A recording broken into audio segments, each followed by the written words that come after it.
예배 가운데 나온 여러분들을 진심으로 환영합니다. 우리가 주님 앞에 나올 때 나올 수 없는 여러 가지 장애 요인들이 항상 주변에 놓여 있습니다. 그것을 뚫고 예배 가운데까지 나오기가 쉽지 않는데도 불구하고 나왔다는 것은 승리한 예배자입니다.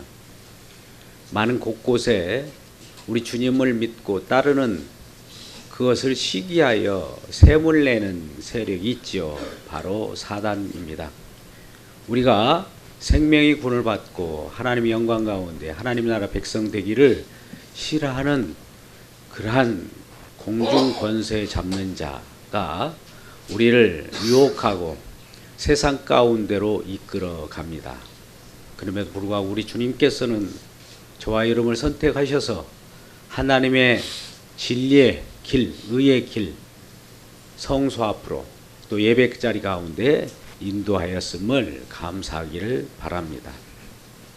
오늘 히브리서 10장 19절 이하의 말씀은 히브리서 1장에서 오늘 본문 말씀 전까지를 결론적으로 표현한 말씀이지요. 굉장히 중요한 단원이기도 합니다. 그래서 그러므로라고 하는 첫 구절은 의미심장하죠. 어떤 것을 설명해 놓고 그것을 다시 한번 우리들이 강조하는 그런 단어이기 때문입니다. 1절 읽으시면 이와 같이 되어 있습니다. 그러므로 형제들아 우리가 예수의 피를 힘입어 성소에 들어갈 담력을 얻었다. 이렇게 말씀합니다. 우리가 예배 가운데 성소 가운데 이렇게 올 수 있는 담력은 뭘 힘입어서 왔다고요? 예수 그리스도의 피를 힘입었다. 예수 그리스도의 공로를 힘입었다.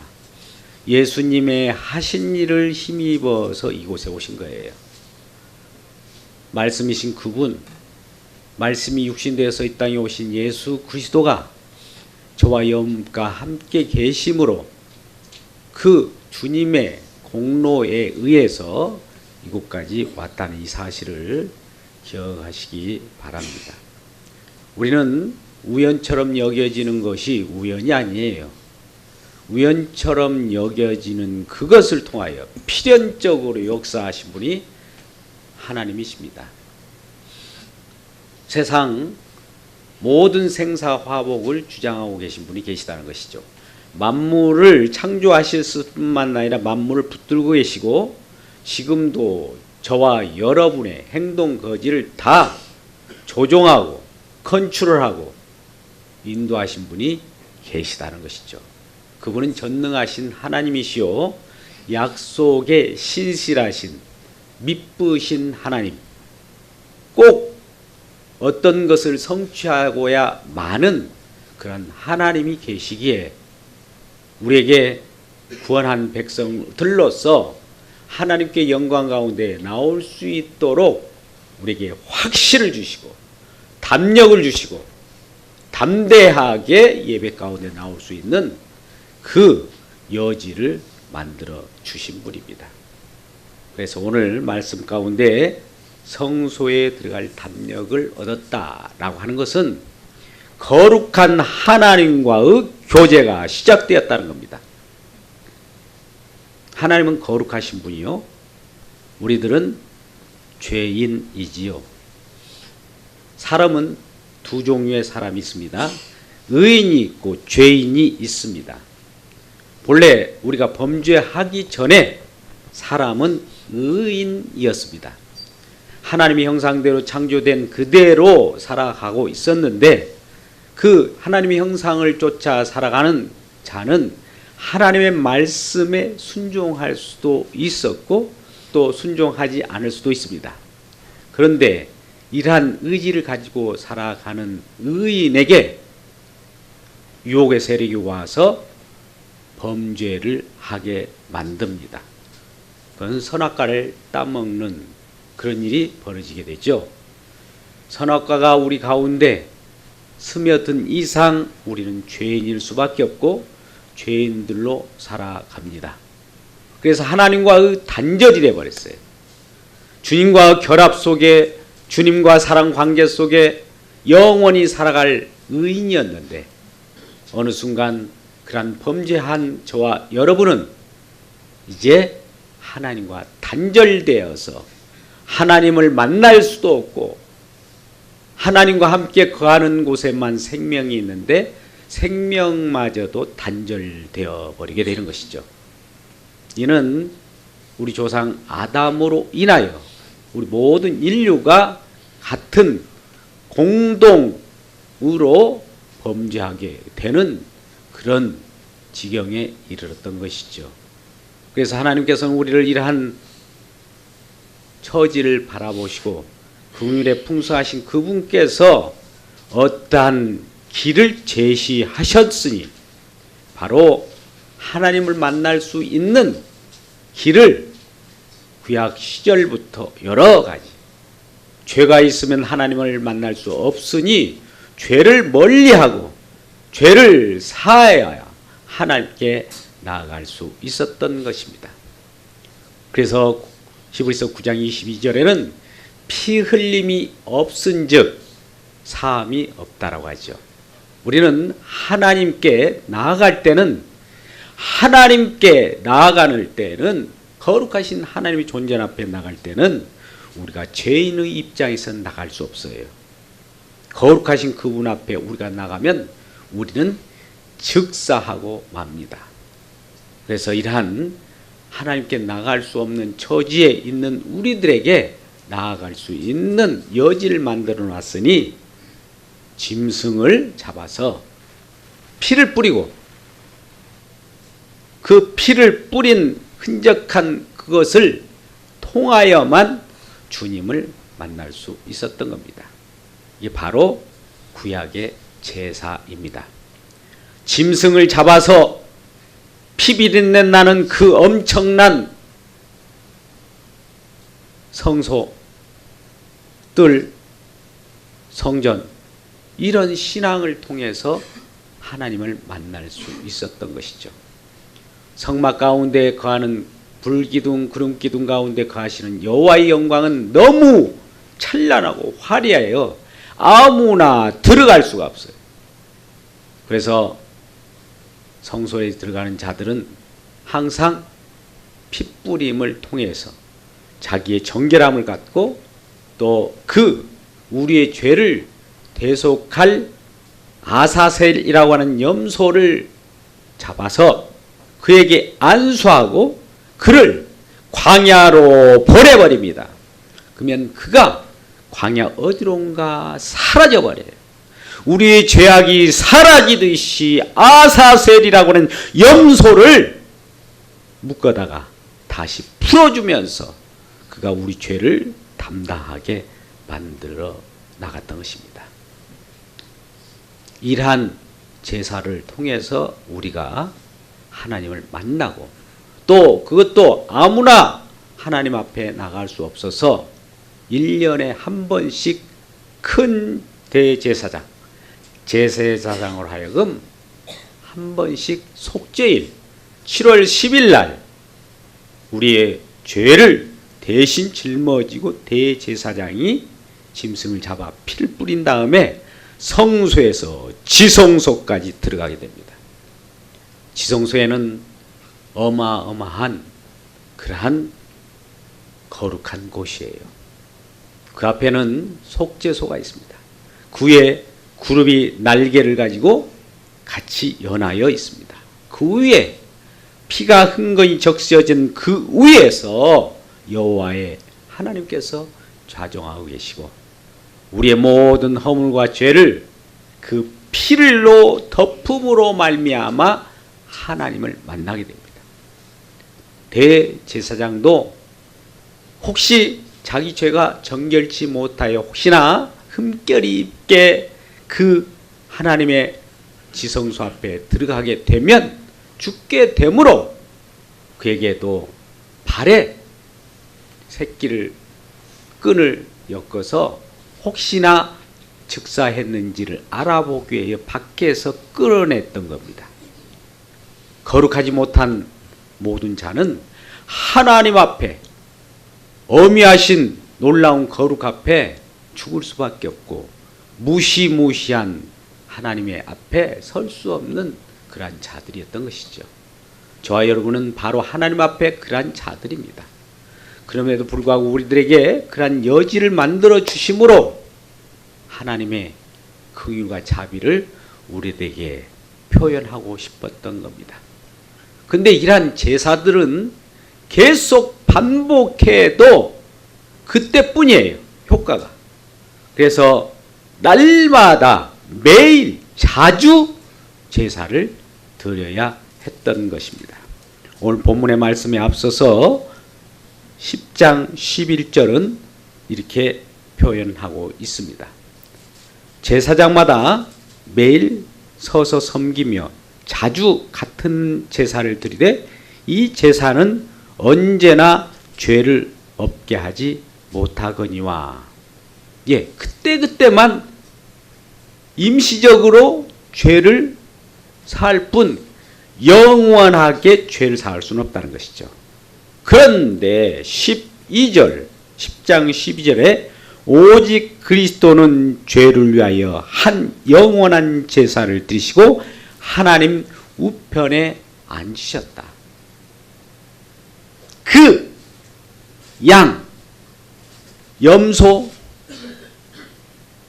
숫, 송아지를 잡아서 피를 뿌렸는데 이 모든 죄사를 단번에 한 몸, 한 제물,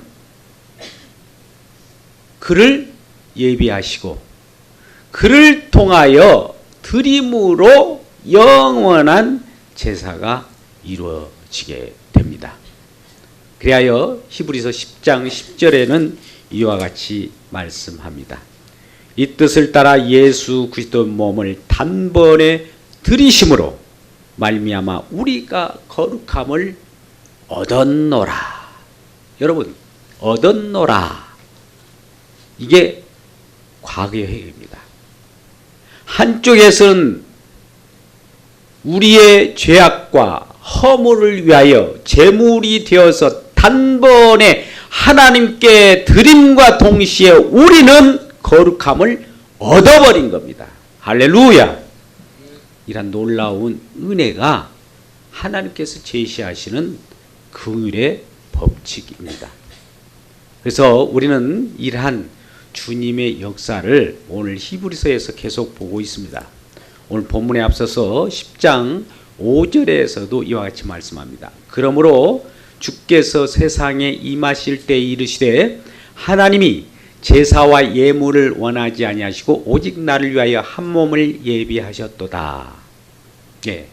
구약 때는 반복해야 되고 자주 드려야 되고 임시방편이었는데 이것이 영원한 우리의 생명을 가져다 줄 수 없고 우리를 일시적으로만 깨끗하게 할 뿐 영원히 깨끗하게 할 수 없어서 하나님께서는 새로운 방편, 한 몸을 우리에게 주시고 그 한 몸을 제물로 우리를 위하여 헌신하시고 희생하심으로 우리가 나음을 입게 하셨는데 그가 이제는 우리를 위하여 드리심으로 우리가 개별적으로 반복되는 자주 드리는 그런 제사와 예물을 드릴 필요가 없다라고 하는 것입니다.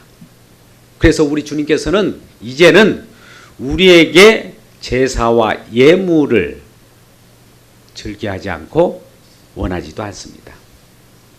우리는 마태복음 9장 13절 말씀 보면 우리 주님께서는 제사와 예물을 원하지 않고 긍휼을 원하신다고 말씀하셨어요. 그래서 이러한 하나님께서 우리에게 긍휼을 원하고 제사를 원치 아니하신 뜻을 배우라 이와 같이 말씀하시면서 나는 죄인을 구하러 왔지 의인을 구하려 하지 않았다. 죄인을 구하려고 죄인인 우리들을 구원하는 데 최고의 전능성을 발휘하신 분이 예수 그리스도라는 것을 아셔야 한다는 것입니다. 그러니 우리가 하나님 앞에 나아갈 때 죄인됨을 알고 내 죄 때문에 비참하게 저 재물이 쓰러져 가고 죽어가는 그 비참한 모습이 나의 모습임을 알 때 우리 주님께서 우리를 대신하여 비참하게 십자가에서 매달려서 죽으신 그 내용이 우리에게 그대로 들어오게 되므로 우리가 나음을 입게 되고 온전함을 입게 됩니다. 그래서 오늘 말씀 본문의 10장 20절에는 그래서 주님 앞에 나아가며 예배 가운데 나올 수 있는 담력을 우리에게 허락하셨고 우리는 그 담력을 가지고 주님 앞으로 나오고 예배 가운데 나오게 된 것이죠. 거기는 우리를 위하여 휘장 가운데로 넣으신 새로운 살길이요. 휘장은 곧 그의 육체니라. 예, 성소와 지성소 간에 그 담이 있는데 하나님께 나아갈 수 있는 그 길이 없었어요. 근데 예수님께서 친히 제물이 되어서 그 핏뿌림으로 이제 성소와 지성소 간에 그 가로막힌 담인 휘장이 위로부터 아래로 찢어지게 되므로 성소와 지성소의 구별이 없어지므로 하나가 되어버린 것이죠.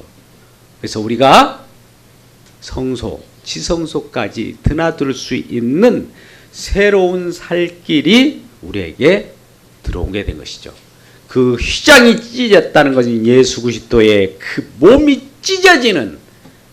찢어짐으로 말미암아 피와 물을 다 쏟으시는 그 과정 가운데 우리에게 주신 은혜인 것이죠. 또 하나님이 집 다스리는 큰 대제사장이 계시네. 예, 예수님은 제물임과 동시에 대제사장이기도 해요. 이런 경우는 흔치 않죠. 그래서 예수는 그리스도라고 하는 것은 기름 부음 받은 자, 메시아, 통치자라고 하는 것이죠. 그리스도라고 하는 것은 대제사장의 역할도 해야 되고 선지자의 역할도 해야 되고 왕의 역할을 할 수 있는 직급을 받은 것을 그리스도라고 했지요. 그래서 예수만이 우리의 대제사장이 되시고 예수만이 제물이 되시고 예수만이 선지자가 되시고 예수만이 왕으로 오실 분이라는 것을 우리가 알 수 있는 것입니다. 그래서 하나님의 집을 다스리는 통치자로서의 대제사장, 그가 계심에 우리가 마음의 뿌림을 받아 악한 양심으로부터 벗어나고 마음은 맑은 물로 씻음을 받았으니 참마음과 온전한 믿음으로 하나님께 나아가자. 예배 가운데 나아가자. 이러한 저와 여러분 되시기를 주님의 이름으로 축복합니다. 예, 참마음, 온전한 믿음. 여러분, 우리의 마음은 본래 아까 선악과를 따먹은 후에는 어떤 마음이었을까요? 저와 여러분의 마음은 창세기 8장 21절 사람의 마음이 계획하는 것마다 어려서부터 항상 악함이라고 증언하고 있습니다. 성경에 말씀하시기를 죄인된 저와 여러분은 계획하는 바가 어려서부터 항상 악함이라. 그것을 아시고 하나님께서 무지개 언약을 우리에게 베풀어 주셨던 거예요. 그래서 심고 거두고 추위와 더위, 날 이런 것은 그냥 악할지라도 그냥 우리에게 허용한 거예요. 예레미야 17장 9절 말씀 가운데는 이와 같이 말씀합니다. 만물보다 거짓되고 심히 부패한 것은 저와 여러분의 마음이다. 우리 마음이 다른 만물보다도 더 부패하고 심히 그것도 거짓되고 부패했다고 그래요. 이것은 우리가 인정하지 않으려고 해도 성경 하나님께서 그렇게 진단하신 거예요. 그러한 우리들에게 참 마음으로 만들어 주셨다. 뭘로요? 이러한 거짓된 부패된 마음을 그 핏부림으로 깨끗게 정결케 하심으로 말미암아 우리가 참 마음을 갖게 된 것이죠. 그래서 우리는 온전한 믿음으로 하나님께 나아간다. 우리는 믿음은 어떤 믿음입니까? 우리가 만들어낸 믿음입니까? 예수 그리스도 핏부로 만들어낸 믿음이 우리에게 선물로 주신 겁니까? 우리 주님이 우리의 죄악을 이와 같이 다 허물과 죄악을 십자가에서 깡그리 다 소멸하셨다 라고 하는 그 주님이 하신 그 내용이 우리에게 들어온 그 선물을 받은 거예요. 이게 온전한 믿음입니다. 저와 여러분이 믿음을 받았는데 아직 믿음을 키워가라 이런 말씀을 하신 분들이 더 계시는데 이미 믿음은 온 거예요. 우리가 깨닫지 못하고 완전한 믿음이 온 줄로 모르고 자꾸 의심하기 때문에 불완전한 믿음처럼 느껴집니다. 하나님께 선물로 주실 것 같으면 완전하게 해서 온전하게 우리에게 주시지 불완전한 믿음을 던져주고 나머지는 네가 이루어 가라 만들어 가라 이런 일은 없다 이 말이에요. 하나님은 완벽하고 모든 것을 다 이루어서 우리에게 선물하십니다. 요한복음 19장 30절 말씀 보면 다 이루었다. 십자가의 가상 7원의 말씀 가운데 다 이루었다. 요한복음 19장 30절에 말씀하고 있는 것이죠. 그래서 그 이루신 내용대로 그 머리를 우리에게 넘겨두었다. 이제 성령이 와서 이란 다 이루신 것을 증거하게 되는 거예요. 하나하나 증거하기 위하여 증인 되신 성령 하나님이 오셔서 성령을 받은 저와 여러분이 하나님께 예수 그리스도를 통하여 이루신 내용들을 낱낱이 가르쳐 주게 되는 거죠. 그래서 가르쳐 줄 때 우리는 온전한 믿음을 갖게 되는 것이죠. 그러므로 이러한 믿음으로 예배 가운데 나아가자. 하나님께 나아가자. 이와 같이 성경 기자는 말씀하고 있는 겁니다. 23절 또 약속하신 이는 미쁘시니 우리가 믿는 도리의 소망으로 움직이지 말며 굳게 잡고 약속하시니 말씀하신 그분이 약속하신 하나님이에요. 우리 성경 말씀을 약속의 말씀이라고 합니다.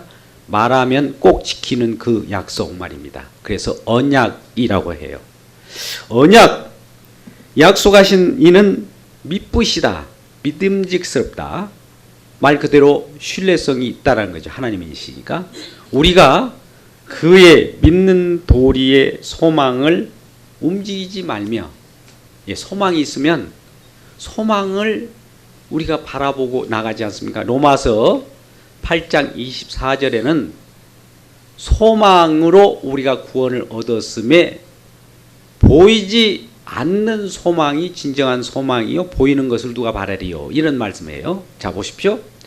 소망은 믿음 가운데 숨겨져 있는 건데 그것은 우리 육신의 눈으로는 보이지 않아요.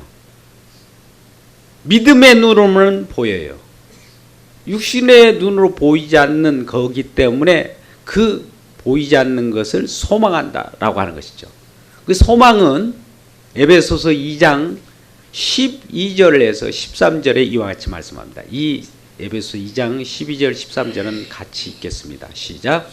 그때 너희는 그리스도 밖에 있었고 이스라엘 나라의 밖에 사람이라 약속의 언약들에 대하여는 외인이요 세상에서 소망이 없고 하나님도 없는 자이더니 이제 13절 이제는 시작 이제는 전에 멀리 있던 너희가 그리스도 예수 안에서 그리스도의 피로 가까워졌느니라.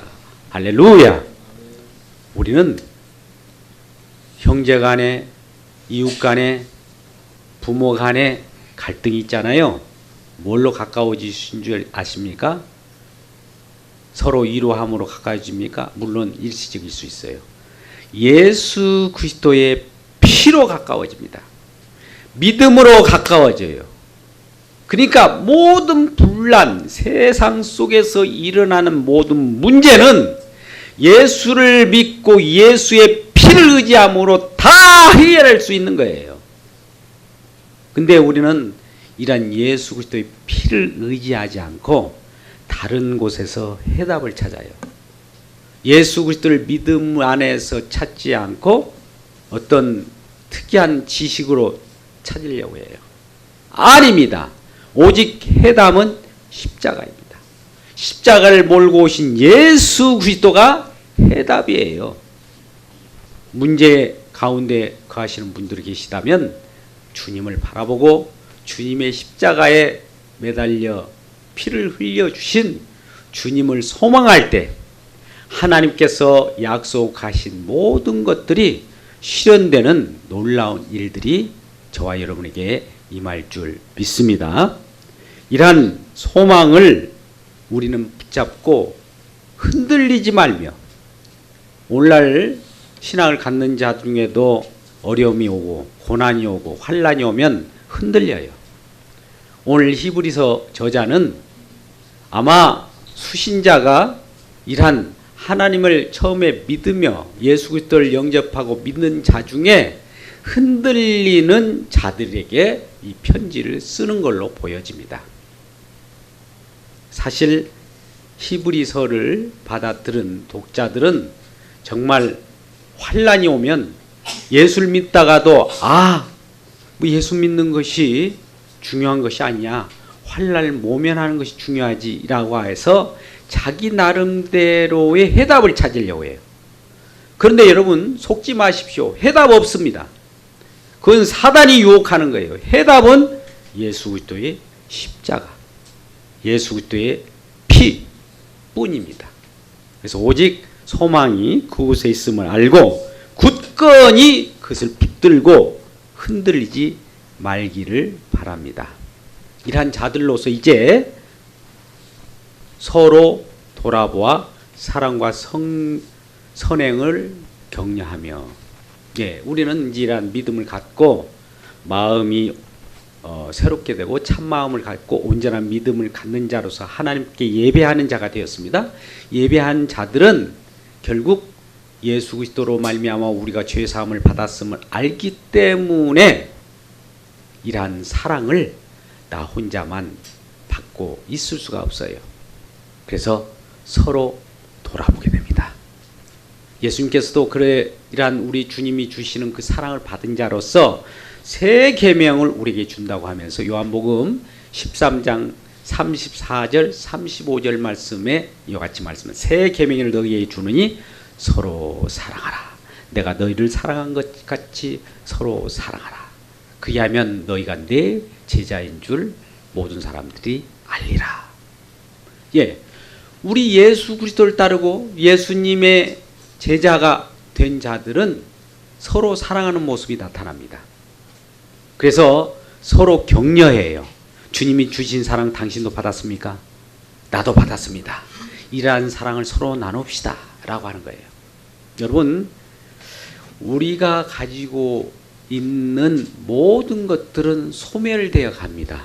그런데요, 하나님이 주시는 사랑은요, 우리가 나누면 나눌수록 점점 커지는 거예요. 이게 신비예요. 세상의 모든 것들은 쓰면 없어져요. 또 사용하면 닳아져요.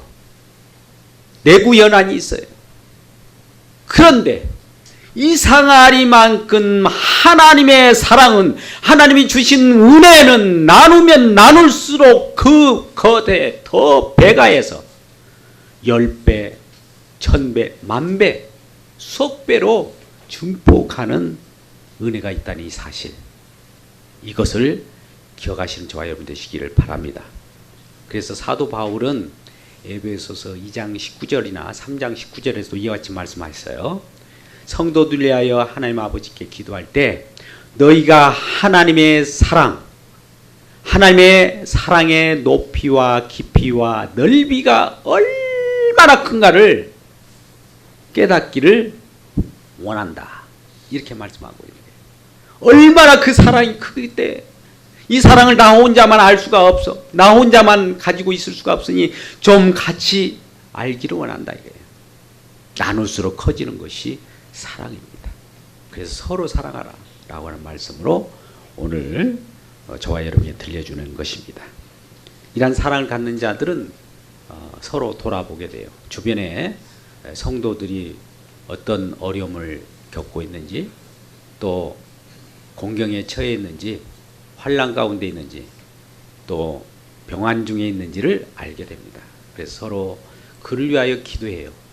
기도하면 또 알게 돼요. 또 누구로부터 들려지게 돼요. 우리는 예수 그리스도 안에서 하나이기 때문에 기도할 때에도 떠오르게 만듭니다. 성령 하나님께서는 너의 지체, 너와 함께한 사랑을 나누는 형제 자매 중에 누군가가 지금 고통을 당하고 있다 라고 하는 애절한 마음을 우리들로 하여금 느끼게 합니다. 그래서 한 지체라고 해요. 같이 엮여진 존재입니다. 그리스도 몸 안에서 하나 된 지체로서 그것을 느낄 때 서로를 위하여 기도하게 되지요. 그리고 이들은 이러한 사랑을 받은 자로서 서로 모이기를 힘쓰게 됩니다. 모이기를 힘쓴다는 것은 우리 주님이 이러한 자들을 모으셔요. 예수 그리스도의 핏부림으로 구원받고 마음이 새로워지고 온전한 믿음을 갖고 사랑을 하는 자로서 만들 뿐만 아니라 이들에게 서로 결합해서 이러한 서로 사랑을 나누게 합니다.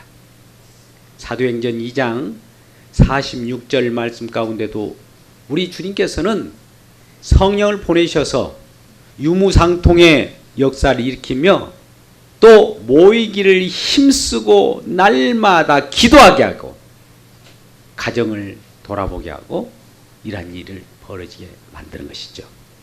그래서 마지막 때 그날이 가까움을 볼수록 더욱 주변 사람들을 돌아보고 또 모이기 바라고 또 함께 하시기를 주의 이름으로 축복합니다. 이러한 가운데 우리는 이제 2018년 새해 벽두에 서고 있습니다.